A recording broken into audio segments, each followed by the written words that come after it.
తిరిగి BCN news కి స్వాగతం. స్వాతంత్రం వచ్చి ఇంత శబ్దాలు అవుతున్నా రజకులు ఆర్థికంగా సామాజికంగా వెనుకబడి ఉన్నారని, రజకుల అభ్యున్నతి ఐక్యతతోనే సాధ్యమని రజక జనసంఘ జిల్లా అధ్యక్షులు చిలకలపల్లి కట్లయ్య పేర్కొన్నారు. ఏలూరులోని జిల్లా రజక జనసంఘ కార్యాలయంలో రజక మహాసభ జరిగింది. ఈ సందర్భంగా రజకులు తమ సమస్యలపై సుదీర్ఘంగా చర్చించి పలు తీర్మానాలు చేశారు.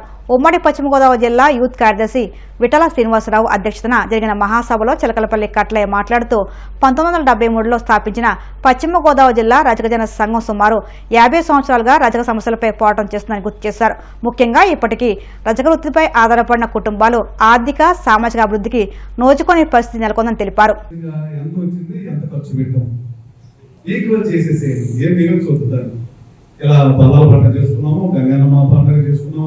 అని ఒక తీర్మానాలు చేసుకుని ఆ తీర్మానం ద్వారా ఆ ఖర్చులు రాసేయండి.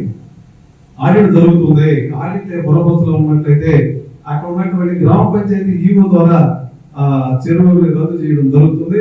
ఇది ఖచ్చితంగా అమలు చేయాల్సిందే. మీరు అలాగే మీకు కేటాయించినటువంటి చెరువు గట్ల మీద ఫ్లెక్సీ వేయించండి, బోర్డు పెట్టించండి.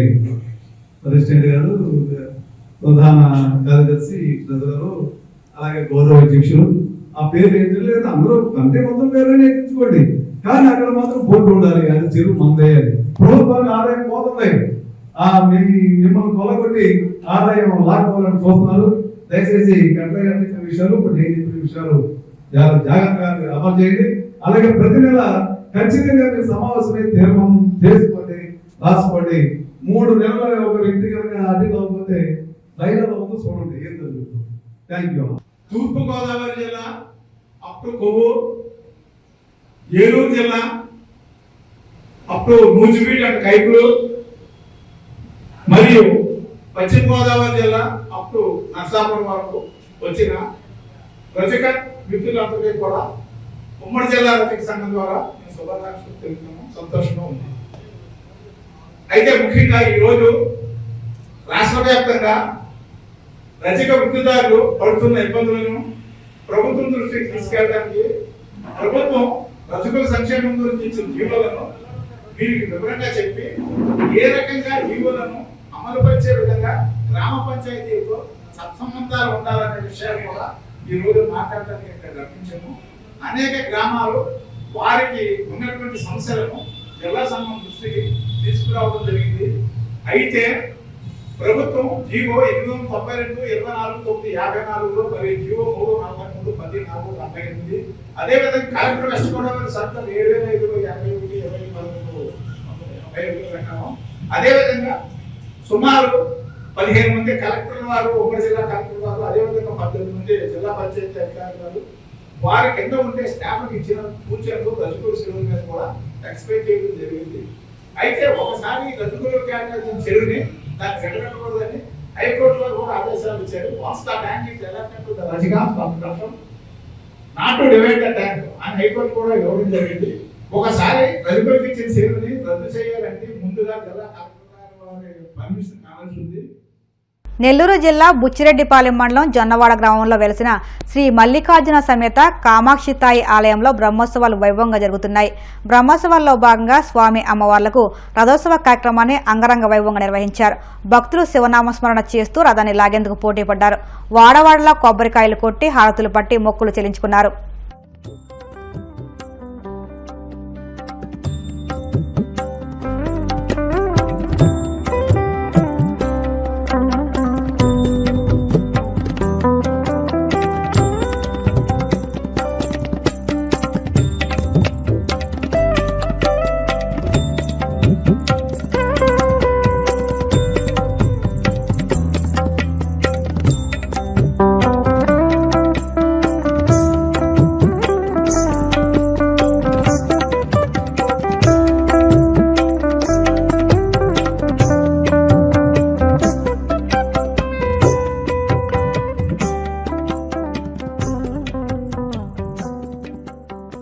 దేశంలో దీపావళి, గణపతి పండుగ సహా ఏదైనా సరే భారతదేశంలో తయారైన ఉత్పత్తులనే ఉపయోగించాలని ప్రధాని మోదీ ప్రజలకు విజ్ఞప్తి చేశారు.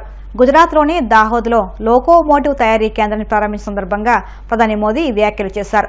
భారతదేశ ప్రజలు ఆదాయం సంపాదించి ముందుకు సాగాలంటే ప్రతి భారతీయుడు ఇక్కడి వస్తువులను వినియోగిస్తామని ప్రతిజ్ఞ చేయాలన్నారు.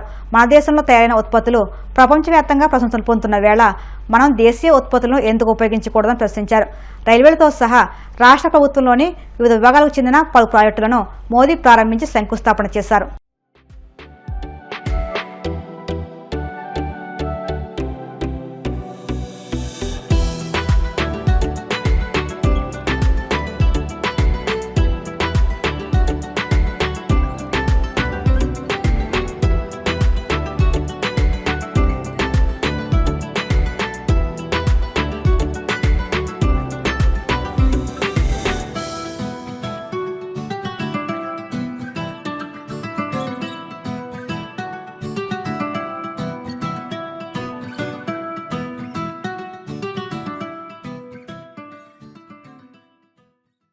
ભારતમાં આજે આટલી આધુનિક ગાડીઓ ચાલી રહી છે અને એનું એક મોટું કારણ છે હવે નવી ટેકનોલોજી આ દેશના જવાનિયાઓ આપણી યુવા પેઢી ભારતમાં તૈયાર કરી રહી છે. કોચ ભારતમાં બને, લોકોમોટિવ ભારતમાં બને. આ બધું પહેલા આપણે વિદેશોમાંથી લાવવું પડતું હતું. આજે પૈસા પણ આપણા, પરસેવો પણ આપણો અને પરિણામ પણ આપણું. આજે ભારત રેલવે સાથે જોડાયેલી અનેક ચીજો બનાવીને દુનિયાનો એક મોટું એક્સપોર્ટર બની રહ્યું છે. આપને જાણી ના હતા, ઓસ્ટ્રેલિયા તમે જાઓ ને તો ત્યાં જે મેટ્રો ચાલે ને એમાં કોચ આપણા ગુજરાતમાં બનેલા છે. ઇંગ્લેન્ડ જાઓ, સાઉદી અરબ જાઓ, ફ્રાન્સ જાઓ, અનેક દેશોમાં ગાડીઓ જે ચાલી રહી છે આધુનિક, એના જે કોચ છે એ ભારતમાં બનીને જઈ રહ્યા છે. મેક્સિકો, સ્પેન, જર્મની, ઇટલી, આ દેશોમાં પણ રેલવે દ્વારામાં જરૂરી અનેક નાના મોટા ઉપકરણ એ ભારતમાં બનીને જઈ રહ્યા છે. આપણા નાના નાના ઉદ્યોગકારો, એમએસએમઈસ, લઘુ ઉદ્યોગો એ એવી કમાલ કરી રહ્યા છે. નાના નાના પુર્જા એકદમ પરફેક્ટ બનાવીને આજે દુનિયાના બજારમાં પહોંચાડી રહ્યા છે. આપણા પેસેન્જર કોચ મોઝામ્બિક, શ્રીલંકા એવા અનેક દેશોમાં એનો ઉપયોગ થઈ રહ્યો છે.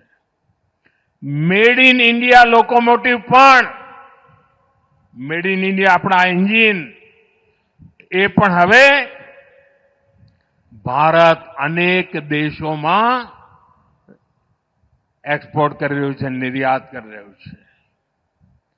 આ મેડ ઇન ઇન્ડિયા એનો વિસ્તાર જે થઈ રહ્યો છે અને એના જ કારણે ભારત ગર્વથી માથું ઊંચું કરી શકે છે. હવે જરા દાહોદના મારા ભાઈઓ બહેનો, તમે મને કહો કે ભારતમાં બનેલી આ બધી ચીજો દુનિયામાં એનો ડંકો વાગવા માંડ્યો છે. હવે આપણે આપણા ઘરમાં વિદેશી ચીજો વાપરવાનું બંધ કરવું જોઈએ કે ના કરવું જોઈએ? જરા જોરથી જવાબ આપો, કરવું જોઈએ કે ના કરવું જોઈએ? જરા તિરંગો હલાઈને મને કહો, કરવું જોઈએ કે ના કરવું જોઈએ? જો તિરંગાની છાયામાં બેસીને તમે કહી રહ્યા છો આપણા દેશમાં બનેલી ચીજો કેમ ન વાપરીએ? આપણે તો શું, ગણેશ ચતુર્થી આવે તો પેલા ઝીણી આંખી વાળા ગણપતિ લઈ જઈએ. આપણા ગણપતિ ને વિદેશી ગણપતિ. હોળી દિવાળી આવે તો ફટાકડા ત્યાંથી લાવીએ, પિચકારી બી બહારની લાવીએ. ભારતમાં બનેલી ચીજો વાપરવી જોઈએ કે નહીં ભાઈ?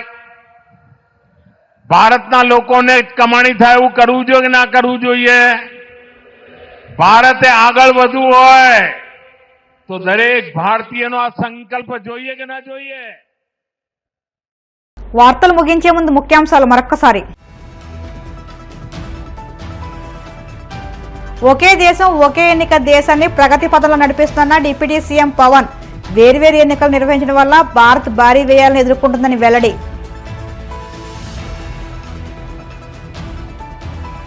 కడప జిల్లాలో రేపటి నుండి 3 రోజుల పాటు టీడీపీ మహానాడు కార్యక్రమం.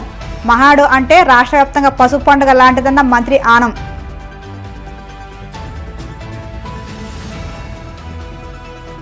వాడపల్లి వెంకన్న ఆలయంలో ప్రత్యేక పూజలు.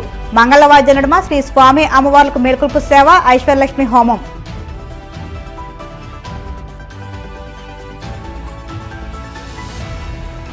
పండుగ ఏదైనా సరే మేడ్ ఇన్ ఇండియా వస్తువులనే ఉపయోగించాలి. ప్రజలకు ప్రధాని మోదీ విజ్ఞప్తి. ఈ వార్తలు ఇంతటితో సమాప్తం. మరిన్ని వార్తల కోసం BCN digital YouTube channel, Facebook పేజీని ఫాలో అవ్వండి. అప్డేట్ వార్తల కోసం ప్లీజ్ సబ్స్క్రైబ్.